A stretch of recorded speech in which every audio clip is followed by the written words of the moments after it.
scoop pour vous. Penalty sur Ronny Lopez à la 151e. Vous demandez pourquoi on n'est pas revenu sur la VAR, mais la VAR ne fonctionnait pas. Falcao, le Colombien qui a pris le dessus, il a réussi son dribble. Falcao, ouais, il est mort. Ce soir, je vais dire tout haut ce que tout le monde pense tout bas. Radio Diagonale, la web radio 100% rouge et blanche.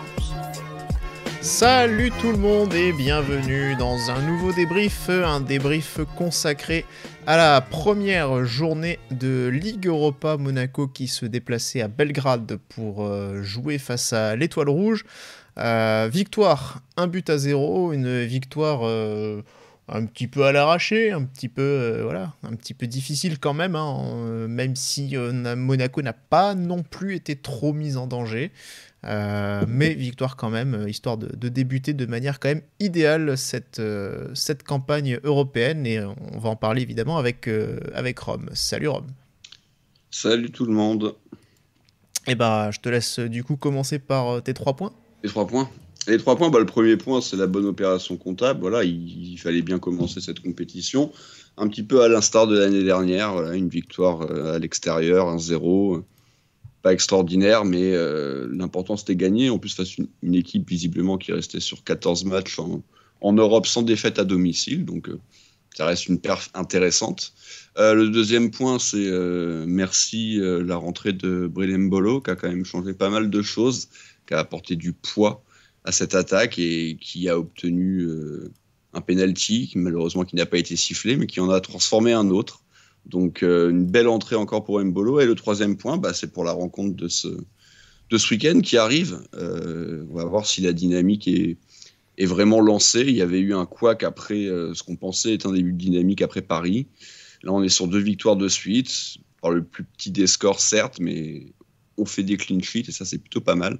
Et là, on reçoit Lyon qui a perdu son match en retard hier. Donc il y a moyen de revenir vraiment au contact des Lyonnais et de lancer enfin cette saison. Voilà. Moi, du coup, mes 3 points, c'est le retour des jeudis soirs de la mort. Clairement, je me suis absolument pas amusé ce soir, entre le fait de se retrouver sur un stream un peu, alors pas trop pourri parce que ça a quand même bien progressé cette affaire-là, mais voilà, de se retrouver 5-10 minutes avant le match en galère en disant où est-ce qu'on va pouvoir trouver un truc, parce que c'est encore RMC qui n'a plus aucun avenir sur le plan dans le monde télévisuel, en tout cas dans la retransmission du foot, ça n'a plus aucun sens. Ils sont encore là, ils s'accrochent, voilà. Donc entre ça, il leur reste un an de contrat, oui. Ouais, jusqu'à 2024. Je crois qu'il reste 2 ans. Ouais, 24, ouais. Et donc entre ça plus le match pas très passionnant, une victoire un petit peu tirée par les cheveux, voilà, c'est une opposition qui était assez faible aussi, faut le dire. Voilà, c'était pas une grande soirée, donc voilà, ça rappelle évidemment match de C3, match de C3. Ça rappelle évidemment un peu l'an dernier aussi, avec une phase de poule où on s'était quand même pas mal fait chier. Mon deuxième point, c'est, toi tu parlais d'Embolo, moi du coup j'avais envie de faire un petit point sur celui qu'il avait précédé sur le terrain, à savoir Wissam Ben Yedder. Le problème Ben Yedder, parce que très clairement aujourd'hui, il y a eu une petite anicroche là contre Nice, on pourra, le reste, les maux de ventre, les toilettes, c'est de la com, évidemment, mais voilà, c'est surtout le problème aussi sur le terrain, c'est-à-dire que quand il joue pas, d'accord, mais quand il joue, c'est aussi un problème. Et je pense qu'on en reparlera aussi un petit peu plus tard dans les performances individuelles, mais voilà, c'est vrai qu'il y a quelque chose qu'il faut absolument régler avec lui, parce que là on est en train de perdre un peu notre meilleur joueur de foot de l'équipe, quoi. Donc voilà, c'est un peu bête. Et puis troisième point, God Save the King, voilà, ça n'a rien à voir, c'est mon point fantasy, je le lâche dès mon troisième débrief, voilà. J'abats mes cartes. Ça. Mais voilà, c'est quand Comme même. dirait l'autre, ça m'en touche une sans faire bouger l'autre. Alors la reine Elisabeth, j'en ai tellement rien à Ouais, foutre. bah, je peux comprendre. Mais On c'est n'est pas vrai anglais, quoi, donc Ouais, nous, ça nous... ouais. Voilà. Non, c'est sûr, mais c'est vrai que bon, ça fait un peu bizarre, quoi. C'est un personnage Ah bah... qu'on a toujours vu. C'est un peu. Ah oui, On et s'attend 96 ans, oui, c'est sûr. on s'attend pas forcément à ce qu'elle lâche la place comme ça. Bon, Michel Drucker a encore. Là encore. Il est pas vieux, survécu. Michel. Non, c'est vrai. Il est pas si vieux que ça, il a 75, je crois, un Ouais, truc du genre. c'est ça. Mais bon, mais voilà, c'est vrai que du coup, c'est un petit changement quand même voilà, qui compte. Quand on a connu que ça dans sa vie. C'est William, du coup. Non, c'est Charles. Mais non, je crois qu'il voulait pas. Ah, peut-être. Alors s'il Et renonce, qui sait. qui passait directement le relais. Ouais, hein. il a Moi, je raison, crois, hein. la place est plus confortable. Bah, il a tellement attendu, puis surtout qu'il a déjà 75 ans aussi. Donc... C'est ça. Donc maintenant, le nouveau concours, c'est entre lui et Michel Drucker. Charles versus Michel. C'est ça. Bon, allez. C'est ça. Revenons aux choses sérieuses, même si en cette soirée, on avait quand même bien besoin de se marrer un petit coup. On va attaquer Rome avec la composition. On pouvait... Alors, je sais pas si on pouvait craindre une plus grosse rotation. En tout cas, c'est ce que semblait un petit peu annoncer Nice Matin ou l'équipe. Finalement, on a eu quand même la plupart des titulaires présents hein, dans ce 11 de départ. Ouais, craindre, je sais pas, mais ça qu'on pouvait en tout cas s'y attendre. Et au final, ouais, il a fait le choix de faire légèrement tourner, mais on était quand même proche de l'équipe type. En tout cas, on avait, on va dire, les axes forts, à commencer par cette doublette au milieu de terrain qui était reconduit donc pour la 3e ou 4e fois consécutivement. Mais d'un autre côté, on sait que derrière, on n'a pas grand choix de haute qualité. Devant, on a un peu plus de monde, donc ouais, ça permet de faire tourner un petit peu, sachant qu'il ne faut quand même pas oublier qu'il nous manque Folland, qui clairement sera à minima un remplaçant de luxe, et il sera même très souvent titulaire. Et puis derrière, il y a les trois là, qui tournent un petit peu dans l'axe, ils sont 4 pour 3 postes. Ce week-end, c'était Sarr dans l'axe, là, c'était le retour de Maripane, à voir ce qui sera fait face à Lyon. Ce sera peut-être Badia ce coup-ci qui tournera. Je pense que Dizazi a quand même un petit temps d'avance sur tous, surtout que Ben Yedder sera peut-être pas là ce week-end, vu que là il a été titulaire, donc le capitana, du coup, de fait, il est donné à Disasi. Donc voilà, une légère rotation. Il n'avait pas pris le choix Jacobs, ce qui était quand même plutôt une bonne chose, parce que Caio, c'est quand même un de nos meilleurs éléments. Par contre, il continue avec Vanderson. Jacobs était annoncé, par contre, que ce soit dans l'équipe Nice Matin, il était annoncé. Ouais, parce qu'on pouvait s'y attendre. Je pense que Aguilar aussi devait être annoncé à droite à gauche, mais non, autant je pense que d'accord. Parce que tu vois, autant je trouve qu'entre Aguilar et Vanderson, l'écart est quand même en train de se resserrer et c'est limite même si Aguilar est pas en train de passer devant. Autant de l'autre côté, il y a quand même une vraie différence entre Caio et Jacobs. Oui, c'est certain. Voilà. En tout cas, une équipe quand même globalement amenée à faire un résultat, en tout cas être plutôt compétitive.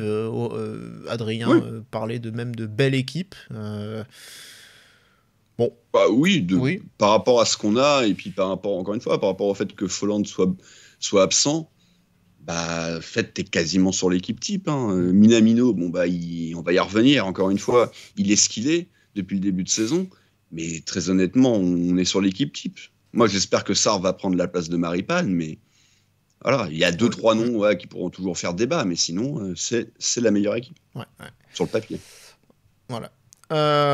Du coup, attaquons un petit peu ce match, Rome. Donc, on l'a dit, un match où finalement on s'est franchement pas amusé, qui a mis un petit peu de temps à démarrer. J'ai l'impression, alors je sais pas si tu partages cet avis, j'ai l'impression qu'on a vu l'entraîneur de Belgrade, là, Miloš Milošević, qui est arrivé il n'y a pas longtemps. Hein. C'est seulement son 3e, 4e match qu'il dirige depuis le banc, qui avait remplacé le fameux Dejan Stanković. Il avait dit que Monaco, c'était une équipe qui était à l'aise en transition, qui était justement beaucoup plus en difficulté lorsqu'il s'agissait de les maîtriser elles-mêmes. Et on a vu du coup un peu deux équipes se neutraliser parce que deux équipes qui n'ont pas vraiment voulu se livrer tout de suite, quoi. Ouais, bah après, globalement, tu l'as dit, ce soir, on s'est globalement fait chier, un petit peu moins sur la fin, parce que le banc, quand même, a apporté une nouvelle dynamique. Mais oui, du coup, bah, cette première mi-temps, dans son ensemble, elle est globalement soporifique. Tu sens que Monaco est plutôt en maîtrise de la balle, on a légèrement la possession. Sur le match, au final, ça termine quasiment à 50-50. C'est 50-50. Mais ouais, c'est même 50-50, je crois que j'ai eu 50,5. Voilà. Donc il n'y a rien de... Mais il ne se passe pas grand-chose. Il y a, dans les derniers gestes ou les avant-dernières passes, beaucoup d'imprécisions techniques. Les ballons qui n'arrivent pas, Ben Yedder qui touche peu de ballons. Minamino toujours autant en délicatesse, un côté gauche qui va un peu mieux peut-être entre Golovin et Caillot, mais sans non plus trouver de vraies grosses situations. Au final, la première vraie grosse situation, et même nos deux situations, elles vont venir de nos deux milieux de terrain, et la première c'est Camara quand même qui rate une vraie belle situation de but quand même. Il est hors jeu à ce moment-là. Il aurait été hors jeu, ouais. Il est signalé hors jeu. Enfin, alors, c'était en anglais mon stream, donc j'ai pas forcément fait gaffe aux commentaires. Mais il me semble avoir vu en fait le drapeau du juge de l'assistant se lever à l'horizontale. Donc je pense qu'il avait signalé un hors-jeu à ce moment-là. Mais du coup, on a trouvé du coup un défaut à Camara. Visiblement sa finition devant le but. Ouais, donc je pense, enfin en tout cas, allez, on va lui accorder le bénéfice du doute, on va dire qu'il a tiré à côté parce qu'il savait qu'il était hors jeu. Mais ouais, il y a que ça. J'ai noté aussi une frappe de Fofana, mais qui est une frappe lointaine à l'extérieur de la surface. Qui est boxé par le gardien adverse. Il n'y a rien, quoi. Et finalement, alors, tu disais, il y a une meilleure maîtrise du ballon, c'est vrai. Il y a quand même pas trop de décalage qui est trouvé non plus par l'équipe de Belgrade, mais voilà, ils ont quand même un peu plus de situations chaudes, ou en tout cas, ils arrivent un peu mieux à s'approcher de notre but que nous l'inverse. J'ai deux situations, notamment une des premières, c'est je crois c'est Pezic qui rate sa tête sur un centre qui est quand même assez dangereux. En tout cas, s'il arrive à la reprendre, ça peut être beaucoup plus dangereux. Et puis il y a ce gros arrêt de Nubel en toute fin de première période. Ouais, c'est la vraie grosse situation. Nubel qui nous avait fait un peu peur sur une sortie sur corner, où le ballon lui était passé un peu entre les gants. Je sais pas si c'était la tête dont tu parlais, mais... non, Pezic, c'était au tout début. Il la rate. Mais là, oui, exact. Le corner, effectivement, un peu plus tard, il parvient pas à capter le ballon proprement. Ouais. Et là, il y a une tête derrière qui finit à côté. Qui est potentiellement très dangereuse. Bon, heureusement pour nous, ça va pas au fond des filets. Mais sinon, il y a cette dernière occasion, peu avant la mi-temps, sur une ressortie de balle rapide, et puis surtout sur un Camara qui se trouve complètement dans son dégagement chandelle et qui remet le ballon à l'attaquant de Belgrade, qui va très vite parce que Camara essaie d'aller le jouer en vitesse, mais il n'arrive pas à lui revenir dessus. Et là, pour le coup, Nubel fait un bel arrêt avec un peu de réussite parce qu'elle lui passe un petit peu sous le corps. Il l'arrête un peu derrière, donc le ballon quand même passe, mais va en corner avec un peu moins de réussite sur l'angle. Ça aurait fini au fond des buts, mais le 1 contre 1 est solidement remporté, donc on se retrouve à 0-0, et c'est vrai qu'avec cette situation, au final, c'est Belgrade qui s'est procuré la plus grosse occasion, mais globalement, le 0-0 est quand même logique au vu de ce qu'on a vu, ou plutôt de ce qu'on n'a pas vu. Ouais,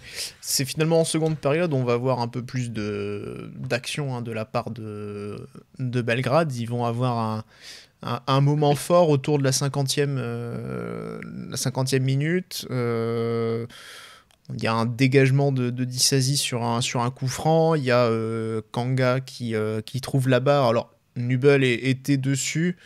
Et d'ailleurs, il a dévié ce qui donne sur la barre, ce qui donne le corner, voilà. Et un petit peu après, il fait un gros sauvetage sur la ligne encore. Je sais pas s'il je sais pas s'il la repousse direct. C'est ça. S'il la repousse pas sur un poteau, un coup franc un petit peu vicieux d'ailleurs, qui était vraiment tiré premier poteau. Voilà, il faut quand même attendre finalement après l'heure de jeu pour que Monaco revienne un petit peu dans la partie, justement en profitant un peu des espaces face à une équipe qui a cherché un petit peu plus à aller de l'avant. C'est là que Monaco s'est vraiment mis en marche avec quelques transitions à se mettre sous la dent. Ouais, eux se sont un petit peu découverts parce qu'ils ont senti qu'il y avait la place, et c'est vrai qu'on a eu on va dire 20 minutes compliquées. Mais il y a eu, et j'en parlais tout à l'heure, le banc qui est rentré donc à peu près dans ces minutes-là. Le premier, c'était Jean-Lucas et Diatta qui remplace Fofana, et Minamino qui était encore une fois en dessus de tout. Et puis peu de temps après, quelques minutes après, Mbolo va remplacer un Ben Yedder en grande difficulté, tu l'as dit dans un de tes points. Et c'est vrai que malgré tout, ces trois joueurs-là ont fait du bien, alors particulièrement Mbolo, mais en même temps, c'est peut-être celui des trois qui est le plus proche d'être titulaire. Mais Jean-Lucas a été plutôt correct. Et Diatta, alors toujours avec un peu de déchet, évidemment. Sur son premier ballon, il fait un contrôle calamiteux qui file directement en 6 mètres. Mais il tente des choses, il apporte un peu de percussion, un peu de vitesse. Et ça permet aussi d'apporter un peu plus de danger. De toute façon, il a remplacé un plot, donc ça pouvait que être bénéfique. Mais très clairement, ça pouvait que être bénéfique. Donc ils ont fait beaucoup de bien, ces 3 entrants-là, et ça nous a permis alors, à défaut de marquer des buts dans le jeu, d'obtenir un penalty ennemi, j'ai envie de dire, parce que il faudra m'expliquer pourquoi il siffle pas, pourquoi il revient plutôt sur sa décision de pas siffler le deuxième, et je t'en parlais avant le débrief, sur ce qui est pour moi la plus belle action de toute la rencontre. Alors il a fallu attendre, ça devait être la 85e du coup, mais c'était la plus belle action du match. Voilà. Ouais. On aurait dû avoir un penalty, et Mbolo ou pas, ou peut-être Caillou visiblement, aurait dû être buteur, en tout cas tiré. Mais c'est marrant parce que en plus pour le coup je l'ai annoncé parce que oui il fallait un penalty, il fallait soit voilà, si on veut gagner il faut avoir des occasions, sinon il faut avoir soit un péno, soit un CSC, et je pense qu'il y a plus de chances qu'on ait cette deuxième option ce soir. Effectivement, c'est le penalty qui est tombé. Tu l'as dit, on aurait même pu en avoir un second, mais là je comprends. Je suis comme toi, je comprends absolument pas la décision qui est prise. La seule chose que je m'explique, c'est que l'arbitre a voulu rentrer chez lui vivant ce soir. Il serait sans doute peut-être pas sorti du stade s'il avait sifflé de péno. le mec prend le ballon, mais il emporte tout derrière. Ouais. Enfin, on a vu plein des pénaltys sifflés comme ça. Je trouve qu'il y a beaucoup plus faute même sur celui-là que sur le premier, en fait. Le premier, encore une fois, on était en stream. Moi, j'avais de la chance. J'avais trouvé un RMC. La qualité était bonne, mais n'était pas folle non plus. Et quand tu vois la réaction du défenseur, tu as compris qu'il sait qu'il y a pénalty et qu'il a fait une connerie. D'ailleurs, il sort tout de suite. C'est vrai que c'est plus une maladresse. Visiblement, c'est une maladresse, quoi. Il lui marche certainement sur le tendon d'Achille, en fait. Mm-hmm. Oui, c'est vrai qu'il n'a pas vraiment contesté, lui, en tout cas. Mais c'est vrai que sur le deuxième, pour le coup, j'ai absolument pas compris non plus, comme toi. Mais bon, il a bien fallu ça pour gagner ce soir. On va s'en contenter, mais voilà, ce que tu dis aussi sur le fait que ce qui aurait pu être notre deuxième penalty et peut-être aussi, certainement, notre plus belle action du match. Ça pose quand même un vrai problème en termes d'animation offensive, et encore une fois on marque en plus sur un coup de pied arrêté, enfin du coup un penalty. Oui. Faudrait regarder, se pencher un petit peu sur la proportion en tout cas de buts marqués sur coup de pied arrêté et dans le jeu, et très clairement je pense que déjà il y a un avantage sur le premier aspect. Mais voilà, au fur et à mesure, j'ai l'impression qu'il prend de plus en plus d'importance aussi. Et alors c'est très bien, on trouve il y a des combis sur les coups francs, les corners, pourquoi pas. Mais dans le reste, qu'est-ce que c'est pauvre, Qu'est-ce que c'est pauvre, le match contre Nice, offensivement, c'était lamentable. Là, ce soir, offensivement, c'était exactement pareil, tout aussi lamentable. on parle de Paris, on a très bien défendu contre Paris, c'est vrai, mais offensivement, qu'est-ce qu'on a eu? Rien. On n'a rien eu, pareil. Il y avait eu un peu plus, mais après, c'est vrai que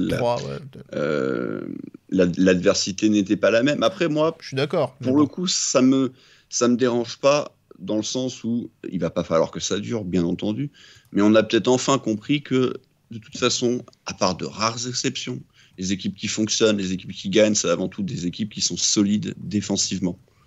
Même les très grosses équipes, même quand tu parles du Grand Barça, le Grand Barça, c'était avant tout une équipe qui prenait pas de but. Ouais, non. Donc, déjà, si on commence à pouvoir régler ça, parce que tu vois, ce genre de match, peut-être qu'il y a quelques mois, on aurait, entre guillemets, un peu mieux joué au ballon, mais on en aurait pris 2, quoi. Parce que sur des conneries, sur des contres, sur des boulettes, là, on a un gardien, et on va en parler, qui a été décisif. On a des défenseurs, à l'exception d'un penalty limite, qui n'a pas été sifflé, qui font plus d'énormes conneries. Donc moi, pour ça, je suis très content. Ça part avant tout de la base défensive. Maintenant, c'est clair, il va falloir faire un peu plus offensivement, mais tout en gardant cette qualité défensive. Parce que si c'est pour faire que des matchs fous, moi, je suis pas non plus pour. Quoi. Après, il y a quelques semaines, n'oublions pas que 3, c'est pas si loin.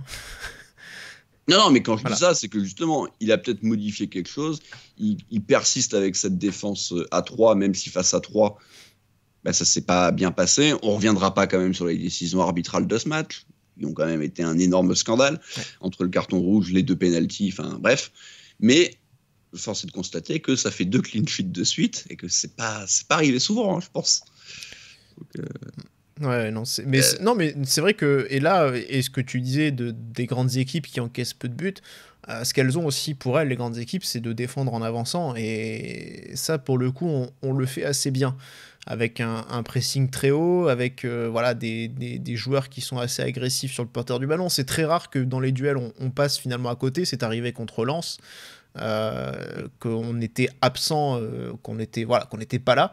Mais c'est vrai que globalement, sur cette façon de défendre en avançant, c'est vrai qu'il y a beaucoup de progrès et on sent qu'il y a eu du travail de fait. Alors est-ce que aussi ce passage en défense à 3, en 3-4-3 comme ça a joué, ou en tout cas a pu aider, possible, mais en tout cas bon, c'est bien, mais moi ça me suffit pas, très clairement. Non, mais c'est pour ça, il faut pas que ça dure. Et quand je dis bien défendre, on est d'accord, hein, il s'agit pas d'être à 11 derrière et puis juste défendre sa surface. Ouais. Non, c'est pas. Mais voilà, avant tout, bien défendre. C'est la base. On est français, hein, on est bien placé pour le savoir. L'équipe de France, quand même, on est 2 fois champion du monde en jouant comme ça, en étant avant tout une défense parfaite. Et moi, ça me dérange pas. Voilà. Par contre, il faut savoir bien le faire, et ça, on le fait plutôt bien. Maintenant, il va falloir rajouter le côté offensif, et j'attends beaucoup des semaines à venir, peut-être du retour de Folland qui va faire du bien, parce que malgré tout, contre Paris, on a vu que c'était pas mal, donc ça n'a pas assez duré. Donc voilà, on verra, mais les bases sont là. Ah oui, mais évidemment. Ouais. Ouais. D'ailleurs, tu parlais de l'équipe de France, ça me fait penser que le stade le stade là en Serbie là de Belgrade est surnommé aussi le Maracana. Ouais, il faisait que de le dire sur RMC. Ah bah d'accord, très bien. Mais t'as plein de stades dans le monde qui sont des Maracana. Mais bon, en tout cas, on peut pas dire que c'était le Brésil ce soir. Voilà, c'était pour en venir pour terminer ma parenthèse sur les nations. Bah si, c'était peut-être le Brésil du Brésil-Allemagne, quoi. Voilà. Ah ouais, non, parce qu'il y a eu parce qu'il y a différents Brésil, hein. Oui, mais quand t'es brésilien, c'était pas une grande soirée, quoi. Non, ça c'est sûr. Mais on peut pas dire qu'on on n'a pas vécu une grande soirée, mais on n'en a pas pris 7 non plus, donc voilà. Mais loin de là, même. Oui. On verra contre Lyon, hein, tu l'as évoqué aussi dans ton 3e point. C'est une échéance importante. Alors, on peut parler évidemment de début de saison un petit peu raté, hein, par rapport au mois d'août, qui était vraiment pas très bon. Mais rappelons, pour nuancer un petit peu le tableau, qu'on a joué aussi des outsiders, des challengers pour l'Europe, et qu'il y a Lyon qui arrive encore. Il nous restera plus finalement que Marseille dans ces challengers. Oui. qui arrivera juste avant la Coupe du Monde d'ailleurs, mi-novembre. Mais voilà, alors après attention, hein, parce que les deux plus grosses tartines, on les a pris contre 3. Et alors Lens sera sans doute bien placé à la fin, j'imagine, en tout cas pas très loin du top 5 ou peut-être dans le top 5 directement, on verra. Mais bon, il y a eu aussi 3, donc on verra contre Lyon ce qu'on est capable de faire. Mais c'est vrai que globalement, on se rend compte que, pour poursuivre un petit peu l'analyse qu'avait un peu lancé l'entraîneur de l'Étoile Rouge, que face à des grosses équipes, face à des équipes qui n'ont pas peur de prendre le jeu à leur compte, on y arrive mieux parce qu'on se contente de défendre et de contrer, quoi. Et c'est vrai que ce match-là, finalement, ça le confirme encore pas mal, parce qu'en face, c'était pas une grosse équipe, elle a été assez prudente, et quand elle a essayé d'attaquer, alors oui, elle a eu des situations, Nubel a fait au final 3 gros arrêts, mais à chaque fois, c'était pas non plus très dangereux, ils ont pas multiplié les assauts non plus, donc alors, on s'en est quand même très bien sorti face à leur attaque, quoi. Oui, ce qu'on disait, ils nous ont vraiment bien poussé pendant cette entame de seconde période, mais il va peut-être falloir parce qu'on y reviendra dans pas longtemps, mais on va peut-être enfin s'habituer à avoir un gardien qui est décisif. Moi, je trouve encore une fois qu'il fait un bon début de saison. Il le confirme encore ce soir, il avait été très bon ce week-end. Il y a toujours des petits moments de « Oula, qu'est-ce que c'était que ça ?» Bon, là, c'était la sortie aérienne, mais globalement, il fait un vrai bon début de saison, je trouve. Et les matchs où il a pris palanquet de buts, si tu fais le total, en fait, le truc, c'est qu'il faisait des parades en plus. Mais il était tellement laissé à lui-même. Ouais. Je viens de switcher, du coup, sur le visuel top-flop, tant qu'à faire, parce que tu avais commencé, donc... Voilà, sachant que Nubel est vraiment notre top du match, c'est aussi le mien. Donc voilà, ça vous donne l'occasion de prendre connaissance de ces nouveaux visuels encore... Ils sont sortis, c'est bon. Enfin sortis, non montrés, à l'arrache. Mais voilà, donc... mais non, mais Nubel, on est d'accord, et moi, je crois beaucoup en lui. On verra là quand on va faire notre émission prono. Les votes sont arrêtés d'ailleurs, hein, parce qu'évidemment, il ne fallait pas non plus attendre trop. Il ne fallait pas trop attendre non plus, parce que si on attend 10 journées de Ligue 1 et 3 journées d'Europa League, ça sera un peu plus facile quand même de pronostiquer certaines choses. Donc non, les votes sont arrêtés, puis même nous, on a déjà fait nos choix, et on ne peut plus les modifier, évidemment. Donc Nubel, moi, je l'ai mis dans la grosse progression, donc j'ai envie d'y croire, et pour l'instant, je suis plutôt satisfait de ce que je vois, même s'il y a évidemment toujours des petites anicroches à droite à gauche. Je trouve qu'il est bon quand même. Comme là, ce corner où il ne saisit pas du ballon et qui peut donner une situation plus dangereuse derrière. On est d'accord. Voilà. Du coup, moi j'ai aussi retenu, je l'ai mis en top, même si c'est en dessous, hein, mais je l'ai retenu quand même, c'est Embolo, par rapport à son entrée qui est tout simplement décisive, il fait la différence, il peut obtenir un penalty. Il y a une bonne passe aussi, hein, qui fait dans la profondeur, je crois que c'est pour Diatta, qui donne une bonne situation. Enfin voilà, il y a de la justesse dans son jeu, il y a ce but sur penalty qui est exécuté de manière impeccable. Donc voilà, une bonne entrée qui a fait beaucoup de différence aussi, hein. Donc voilà, petite mention pour Embolo également. On va passer maintenant au flop, du coup. Alors, est-ce qu'on continue d'appeler ça la catégorie flop, ou on appelle ça directement la catégorie Minamino? Parce que, sans déconner. Voilà, donc vous l'avez découvert. Voilà. Ouais, effectivement. Il fait le perfect. Hein. Très, très tous les matchs où il est flop. Ouais. C'est un truc de ouf. C'est catastrophique. C'est, comme diraient certains, c'est une pompe à vélo. Voilà. Mais là, terrible. Hein. Ah oui. Je sais pas, mais ça va finir peut-être par cliquer. Quoi qu'il arrive, faudra pas oublier, c'est quoi, il en est maintenant à 6 matchs titulaires ou 5. À chaque fois, c'est catastrophique. Ouais. J'ai trouvé que c'était un peu moins lamentable que le dernier. Donc, c'était face à Lens. Mais il fait que les mauvais choix. Tu sens qu'il est perdu, qu'il est emprunté, parce qu'il le sait, évidemment, hein, qu'il n'est pas bon. Il il voit qu'il est critiqué, il doit voir malgré tout dans les journaux, même s'il parle pas français, bon bah un chiffre, c'est un chiffre, hein, Ouais. tu le comprends. Quand tu vois que t'as 2, bon bah tu te doutes que c'est pas bon. Ah oui, ils ont pas le même alphabet, mais les chiffres, ils les ont comme nous. Donc, oui. Ouais, et puis donc, voilà, il voit qu'il est à 2 et puis que les autres ils ont plutôt 5, 6, 7, donc il se doute que c'est pas bon, quoi. Donc voilà, et non, il c'est- n'arrive pas à s'en sortir. Et on va avoir besoin de lui parce que c'était censé être une vraie bonne recrue. Et c'est en train de se transformer en Gigaflop. catastrophe. Ah ouais, en catastrophe. 12 millions, hein, et 12 millions c'était limite pas cher. 15, Alors, 15, en je train crois. de- Ouais, 15, je sais pas, je crois que j'ai vu 12,5 sur le visuel de Patrice, mais peut-être moi qui me trompe. Hein. Ou il y a peut-être une histoire de bonus. Peut-être. Visiblement, alors, on connaît pas les bonus, mais a priori, il est pas parti pour les remplir. Ah, c'est peut-être pour ça en fait qu'il est pas bon. On lui a dit bon, par contre, on va éviter de lâcher les bonus parce que nous, le fair play financier là, il est sur nos côtes. Donc tu te calmes là, 6 mois, tu fais rien et puis t'attends un petit peu avant de monter en puissance. Peut-être. Hein. Ouais, c'est ça, c'est comme Griezmann qui peut pas jouer plus de 30 minutes, sinon il leur coûte 40 millions d'euros. Et en plus, enfin, petit aparté, hein, mais en plus, dès qu'il rentre, il est bon, hein, parce qu'il les a encore sauvés hier, il les avait sauvés ce week-end. Je pense que quand même, comment il s'appelle, Simeone, il doit être bien dégoûté de ne pas pouvoir le mettre titulaire. Mais bon, bref, c'est un aparté. C'est comme ça. Mais ouais, en tout cas, Minamino, c'est catastrophique. Hein, il a tout raté, donc voilà, on va pas forcément beaucoup épiloguer dessus.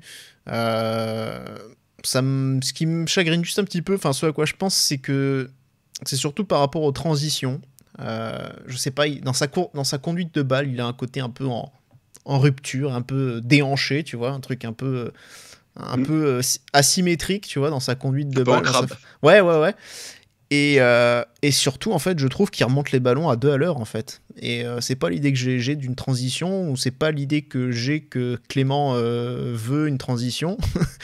Je veux dire, on reprochait, parce que je me suis toujours pas exprimé dessus, je n'ai toujours pas pris publiquement la parole sur ce sujet-là. La plaie est encore ouverte. Mais non, mais voilà, on a vendu Sofiane Diop, voilà, parce que soi-disant, en plus, ça correspondait pas trop au style de Clément, enfin, ce qu'il voulait, etc. Mais je veux dire, à la place, on a Minamino, excuse-moi, mais pour remonter les ballons à cette allure-là... Non, mais là, on est d'accord. Moi, autant, et je continuerai de préférer Golovin à l'instant T, leurs carrières sont encore longues et surtout Diop. Autant, c'est vrai que Minamino, pour le moment, bah oui, tu te dis que Diop, en plus avec Folland blessé, parce que j'aimerais bien avoir Folland à cette place-là, mais vu qu'il n'est pas là, bah du coup, ouais. Là où moi ça me pose surtout un problème, en fait, c'est que tu te rends compte, et ça c'est aussi un choix un peu tactique, tu te rends compte qu'il te manque un joueur pour aller un petit peu dans l'interligne, dans la pocket, comme dirait Philippe Clément. Et ça, c'était le profil justement d'un joueur comme Sofiane Diop. Donc je trouve qu'on a perdu dans notre effectif aussi de cette capacité-là. Et alors, ça correspond du coup plus à un style direct et très vertical que veut Clément, qui est très différent de celui d'un Kovac, où on tournait beaucoup plus autour de la surface et qui était aussi, enfin surtout sa demi-saison de l'an dernier, qui était très stérile et qui on voyait pas grand-chose. Mais voilà, je trouve ça dommage de se priver de cette qualité-là, parce que je ne vois pas Minamino faire ça, je ne vois pas Diatta non plus faire ça. Il y a Golovin qui est capable de le faire, mais voilà, je trouve ça très dommage d'avoir perdu ce profil-là, parce que en soi c'est aussi une question de style, de ce qu'on peut aimer ou pas. Et c'est vrai que j'ai tendance à préférer quand même des joueurs capables de rentrer vraiment et d'apporter des solutions, de combiner comme ça entre les lignes. Et voilà, le trop direct. Et t'aimes pas Golovin? Attention. Non, mais... Alors que quand même... Non, mais Golovin peut être un super joueur de foot. Oui, quand il n'est pas blessé, oui, c'est sûr. Et quand il est bon, c'est-à-dire un match sur 5. Ah, il fait un très bon début de saison, mais parce qu'il n'est pas emmerdé par les Correct. blessures. Enfin, un très bon. Il fait un... Ouais, bah, Correct. il est plutôt dans... Je veux dire, on l'a jamais critiqué. Il est toujours dans les joueurs corrects plus. Quoi. Oui, mais voilà, mais c'est pas non plus exceptionnel. Ah oui, mais Diop, c'était un coup très bien et un coup... Alors lui, pour le coup, il était vraiment dans la catégorie du mec... Il a eu plus de régularité quand même sur la première demi-saison, mais bon, oui, avec Kovac, c'était mieux. Après, voilà, c'est encore aussi un très jeune joueur, donc c'est normal qu'il ait besoin de se stabiliser aussi à un certain niveau de performance, ce qu'on peut évidemment entendre. Non, le problème de Golovin, c'est plus son irrégularité qui me gêne et le fait qu'au final, avec lui, on n'a jamais franchi un palier et que voilà. Donc, c'est plus sur cet aspect-là que ça me gêne et que je pense qu'à un moment donné, il faut arrêter les frais. Si jamais quelqu'un veut bien nous faire entrer dans les frais, dans nos frais, justement. On verra. Mais bon. S'il n'est pas blessé cette année, je pense qu'il va nous faire énormément de bien. Why not? Après tout, on est Monaco. Mais bon, voilà. On peut clôturer le chapitre Minamino. On va attaquer maintenant les autres performances individuelles. Tu as un petit peu parlé de Disasi tout à l'heure, Rome. Donc, je te laisse commencer par Disasi, du coup. Ouais, bah, c'est le patron de la défense, c'est le leader, en tout cas c'est le leader vocal quand il a pris le brassard, et même avant qu'il le prenne, c'est lui quand même qui rameute tout le monde, qui replace. Il est voilà, l'année dernière on avait fini, en tout cas nous deux je crois, mis comme meilleur défenseur de la saison, meilleur défenseur central, ouais. Parce que c'est vrai qu'il y avait Caillot au final qui était non, moi j'ai mis Caillot, oui j'avais mis Caillot. Ouais, parce que c'était un peu particulier. Oui. Mais en tout cas comme défenseur central d'Isasi. Et il fait un excellent début de saison.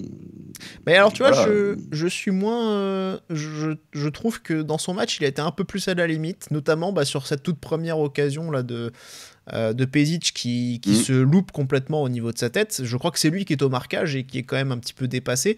Je l'ai senti un peu plus proche de la rupture aujourd'hui sur certains duels. Donc, voilà. C'est pas trop pu revoir d'occasion parce que j'avais pas la chaîne, mais...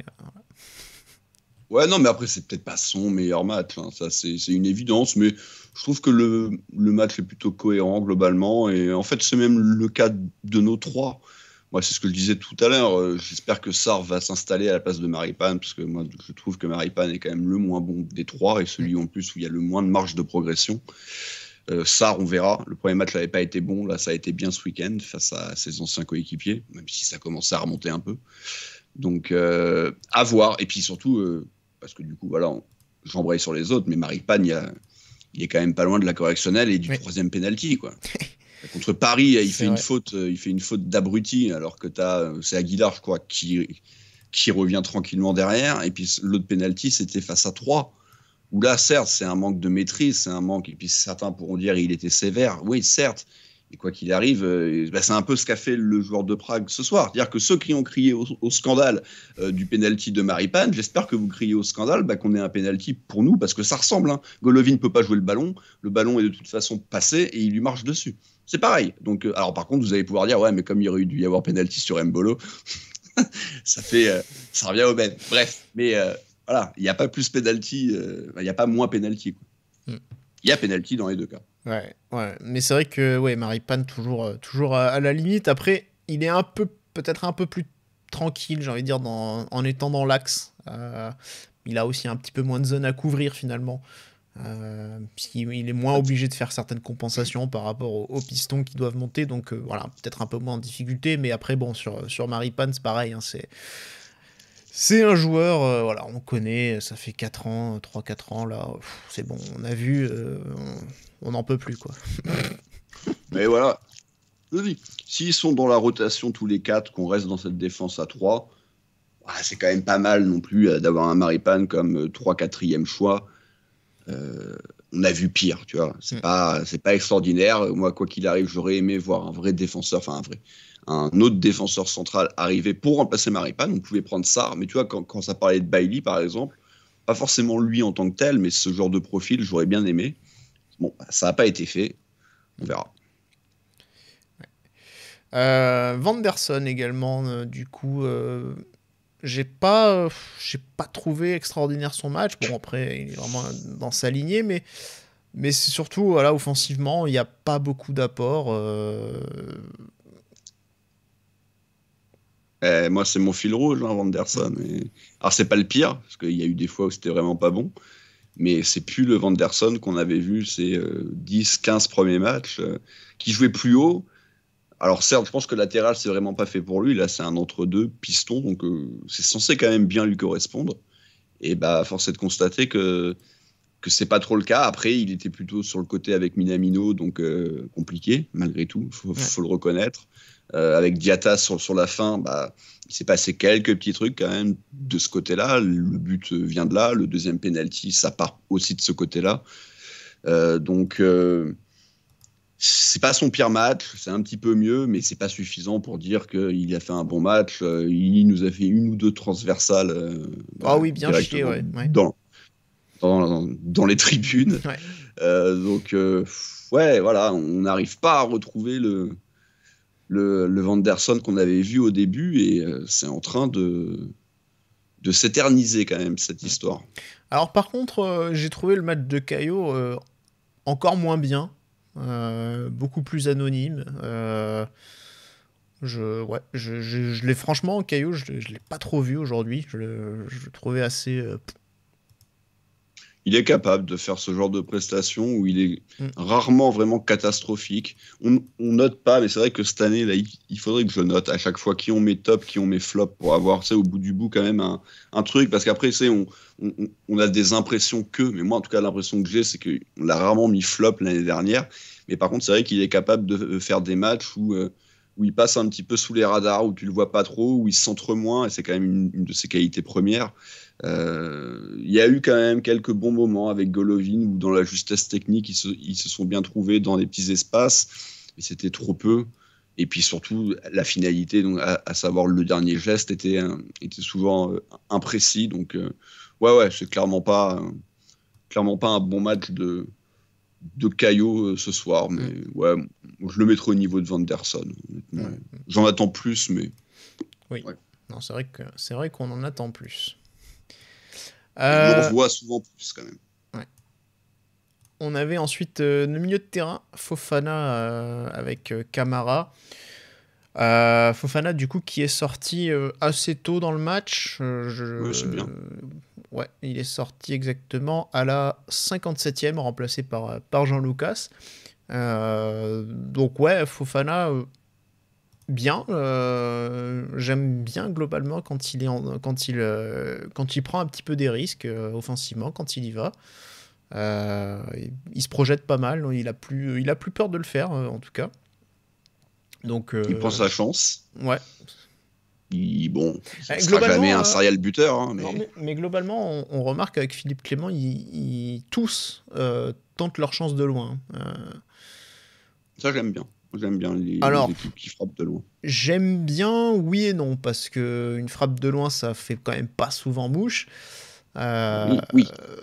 Et surtout, je me demande si des fois ça reflète pas aussi un aveu d'impuissance sur la difficulté de s'approcher de la surface et du but adverse, justement. Enfin, de la surface aux abords, mais de rentrer, d'être vraiment capable d'être dangereux dans la surface, quoi.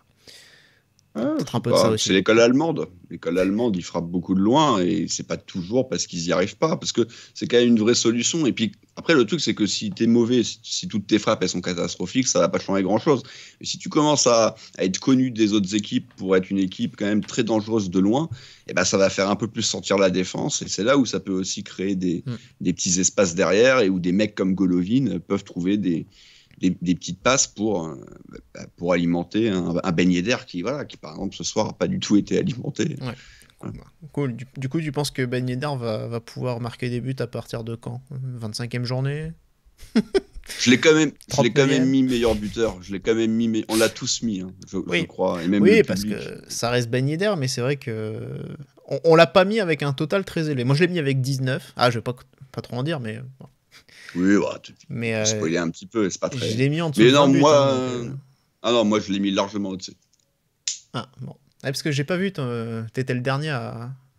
Donc j'ai pas regardé ta ligne, ta colonne. Les buts, c'est comme le ketchup. En fait, j'ai regardé surtout que l'année dernière, il en avait mis 35.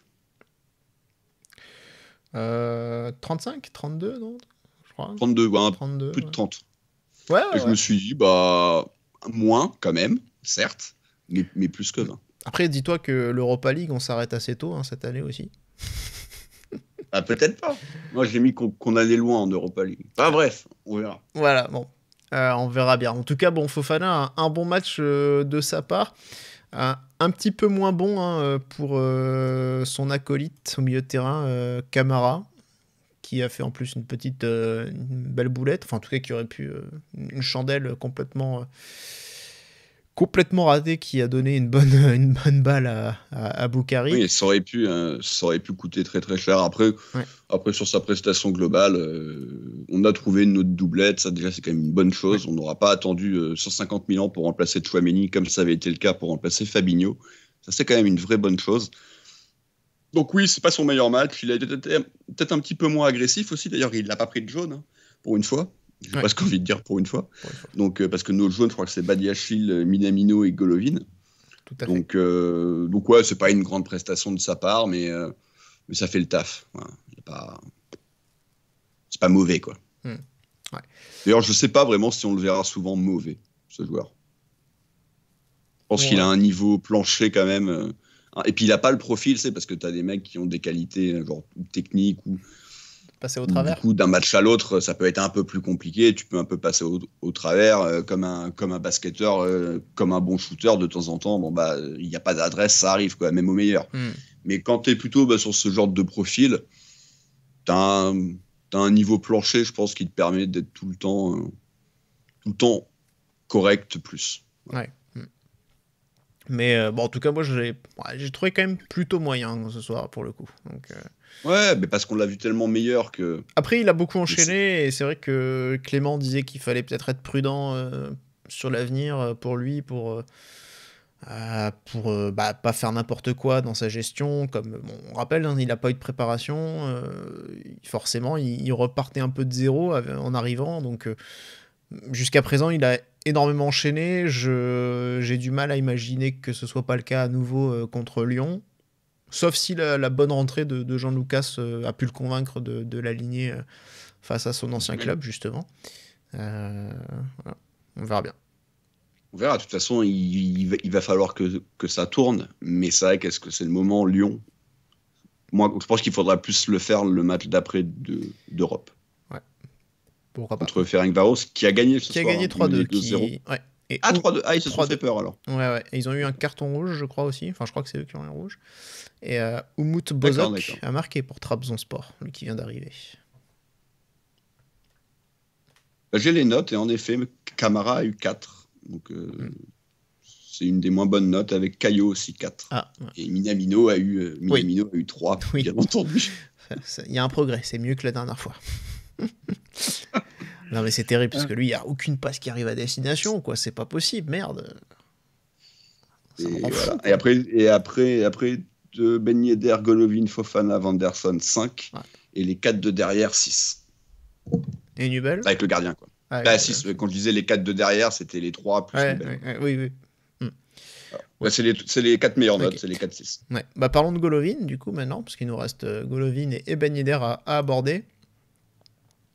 Moi, je sais pas, Golovin, j'ai trouvé beaucoup d'imprécisions quand même. Donc, il a pas vraiment pesé sur la rencontre, à mon sens. Les quelques fois où il pouvait justement lancer des situations un peu plus dangereuses, bah, il s'est raté un peu techniquement, j'ai trouvé. J'ai retenu surtout ça, quoi. Oui, à l'image de l'équipe, il a été neutre. Il y a quelques bonnes choses parce qu'il a du ballon et que de temps en temps, ça fait des petits décalages. Après, il est de toute façon, on le sait, hein, il est pas trop dans le combat. C'est pas vraiment un joueur qui va aller mettre la tête là où il y en a qui ne mettraient pas la main. Mais bon, c'est pas du tout ça, la citation. Ah, mais c'est comme ça que ça se dit au rugby. Ah oui, d'accord. Eh oui. Bref. Mais du coup, c'est quoi ta version officielle?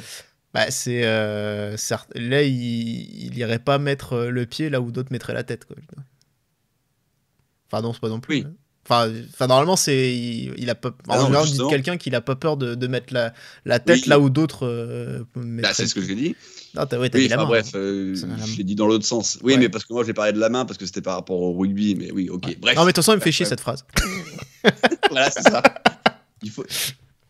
Il faut que j'arrête de vouloir dire des trucs aussi.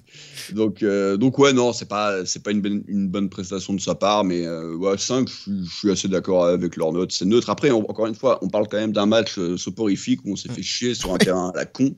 On n'en a pas parlé, mais c'était pas extraordinaire, hein, la pelouse.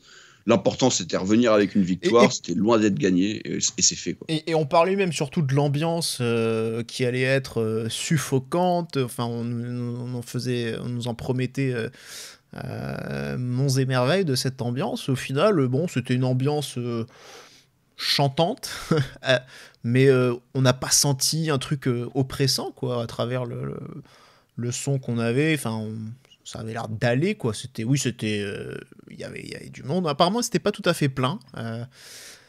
Mais c'était pas oppressant ou une ambiance hostile comme des fois on peut la trouver dans d'autres stades. C'était pas.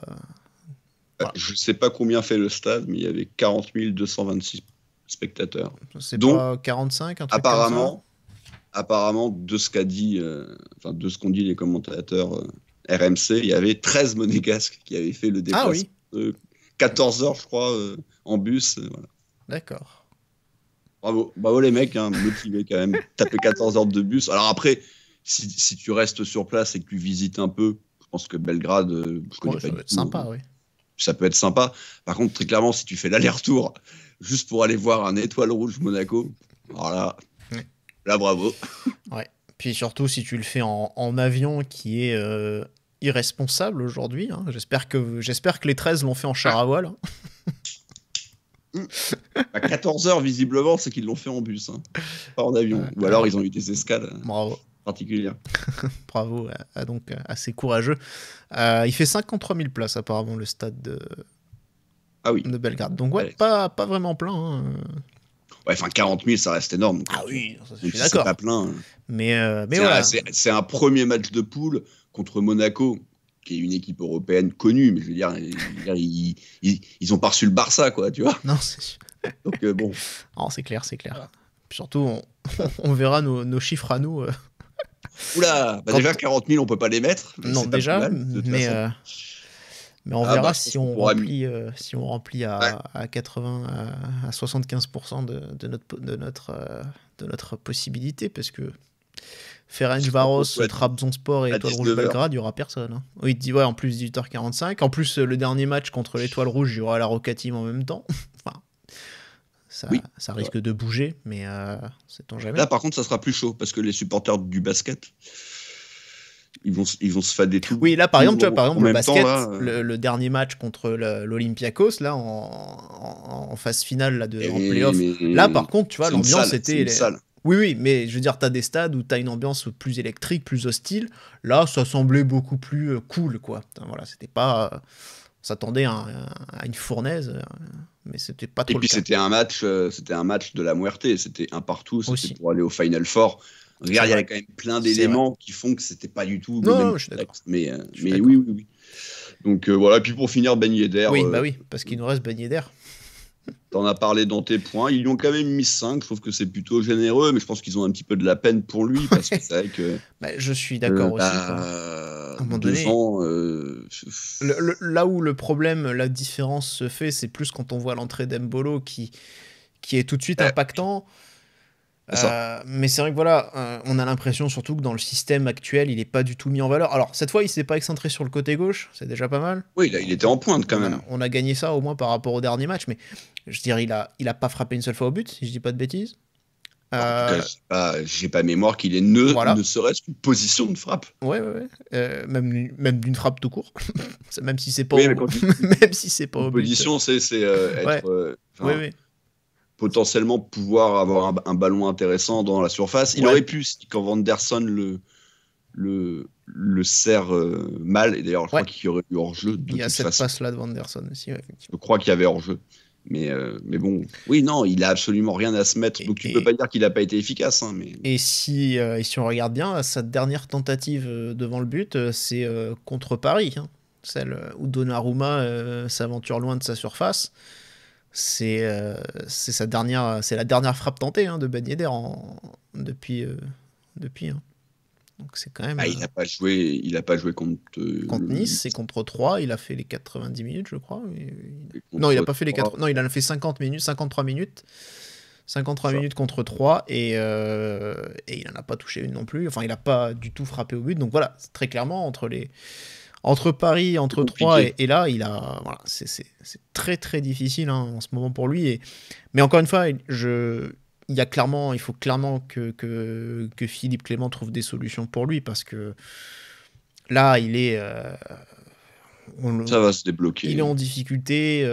On sent que ça joue pas pour lui, on sent que ça le met pas en valeur pour l'instant cette animation offensive. Donc bon, si tu es confiant, tant mieux. Il a pu, mais oui, parce que quand même, depuis qu'il est là, il a toujours fini par se mettre en route. Ouais. Et puis il a pu quand même son duo malgré tout avec Folland, même s'il y a eu des hauts et des bas bien entendu, mais un peu comme la doublette, c'était nos deux doublettes globalement quand même qui tenaient la baraque, celui du milieu et puis celui devant. Alors il y a Mbolo qui va évidemment falloir rajouter à l'équation parce qu'il est en train de gagner vraiment sa place dans l'équipe, mais ça va finir par le faire, Ben Yedder, il n'y a pas de raison. Honnêtement, il n'y a pas de raison. Et puis je l'espère pour nous en 1, et puis pour lui parce que à l'heure actuelle, il est toujours partant pour la Coupe du Monde, mais c'est vrai qu'il faut pas que ça s'éternise, quoi, parce que même si il aura un rôle évidemment très mineur, parce que devant, il a juste le meilleur joueur du monde, quand même, en tout cas des 12 derniers mois, donc il jouera pas, on le sait, mais au moins qu'il y aille, quoi. Ouais, mais je pense que c'est clairement son objectif, son envie aussi, et c'est peut-être aussi ça qui a un petit peu causé de tracas avec Nice aussi, le fait que de pas pouvoir se montrer dans un match quand même face à un outsider, enfin en tout cas une équipe un peu plus sur le papier en tout cas, sur le papier, confirmé évidemment sur le terrain, mais voilà, je pense que ça doit aussi beaucoup le travailler un petit peu toutes ces choses là, donc voilà, espérons évidemment que ça rebondisse, que ça revienne pour lui. Son dernier but, c'était et son seul but d'ailleurs, c'était contre le PSV Eindhoven cette saison. Donc c'était il y a un mois, c'était le 9 août. On est le 9 septembre là où on enregistre. Donc un mois tout pile qu'il n'a pas marqué. Ça vient de passer le 9. Ouais. Voilà, ça doit pas lui être arrivé souvent. Non. Donc voilà. Est-ce que tu veux rajouter un petit mot sur les remplaçants avant qu'on en Non, on l'a dit. Jean-Lucas, bonne entrée, assez disponible. Fait des bonnes entrées. Il s'est bien fait tourner à un moment donné quand même par Kataï. Oui, sur sa première grosse intervention défensive, ça a été compliqué, mais globalement, il a plutôt été correct. Oui. Il est de toute façon pas trop maladroit. Il n'est pas trop maladroit, ballon au pied. C'est pas vraiment sur ça qu'on critique, c'est plus sur ses qualités défensives, sur l'impact qu'il met, Mais voilà, là, c'était plutôt une rentrée correcte, tout comme Diatta, Mbolo forcément un petit peu plus, on en a parlé. Et puis Jacobs, qui a eu des miettes, parce qu'il est rentré une dizaine de minutes quand même. Oui, le temps 83e. Ouais. En 83, il rentre. Donc, 10. Avec le temps additionnel, à la place de Golovin, j'ai rien à dire parce que je ne l'ai pas vu. Moi non plus. Voilà. Je veux dire, j'ai pas de... Voilà. Et ben voilà, du coup, on peut arrêter là.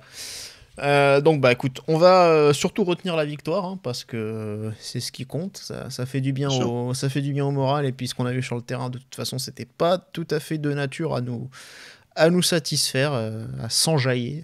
Donc voilà, 3 points bienvenus, en espérant évidemment pouvoir terminer la semaine en beauté contre Lyon ce dimanche, donc match en prime time, 3e fois après Paris et Nice. Sur Amazon, 20h45 avec El Famoso Thierry Henry. Mais moi ça fait chier, ça fait 2 fois de suite que c'est dimanche soir et Toulouse aussi, donc ça sera encore sans moi, messieurs, le débrief, parce que je regarderai le rugby. Et puis ce sera certainement aussi sans moi, voilà, parce que il faut faire tourner la boutique aussi.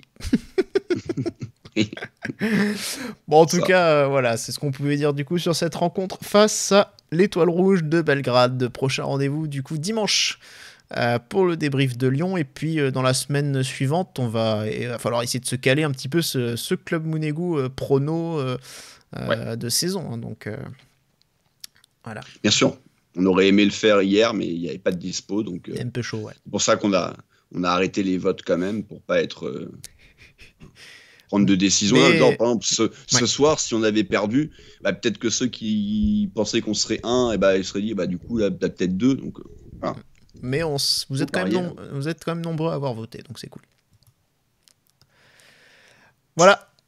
Du coup, en tout cas, merci à tous de nous avoir suivis. Et puis, on se dit, bien sûr, à bientôt pour un prochain débrief. Salut à tous et Dage Mounegou. Ciao, ciao. Et bisous.